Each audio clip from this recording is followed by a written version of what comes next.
നമസ്കാരം. പുതിയൊരു വാർത്തയിലേക്ക് സ്വാഗതം. ഈ ചങ്കരനും കോവാലനും എന്ന് കേട്ടിട്ടുണ്ടോ? ഇല്ലെങ്കിൽ കണ്ടോണം. ഇവരാണ് ചങ്കരനും കോവാലനും. എന്നിട്ടിപ്പോൾ എന്തൊക്കെയായിരുന്നു.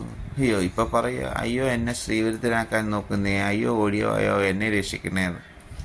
ഒരു പെൺകുട്ടി ആരോപണം ഉന്നയിക്കുമ്പോൾ അത് കേൾക്കാൻ കൂടി തയ്യാറല്ല. എഴുതി തന്നാൽ നടപടി എടുക്കാമെന്ന്. എഴുതി തന്നാൽ നടപടി എടുക്കാനല്ല തന്നെ ഇപ്പോൾ ഉള്ളവരെ അവിടെ എടുത്തേക്കുന്നത്. എഴുതാതെ തന്നെ അതിൻ്റെ സത്യാവസ്ഥ കണ്ടെത്തി കുറ്റക്കാരനെന്ന് തോന്നിയാൽ താൻ തോന്നിക്കണ്ട, കോടതി കൊടുത്താൽ മതി. കോടതി എന്താ വെച്ചാൽ ചെയ്തോളൂ.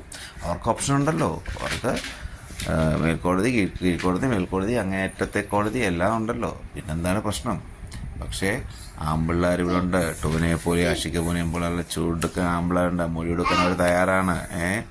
രഞ്ജിത്തിനെതിരായ ആരോപണത്തിന് പിന്നിൽ ഗൂഢാലോചന ഇല്ല. ആ കുട്ടി അങ്ങനെ പറഞ്ഞു കഴിഞ്ഞു.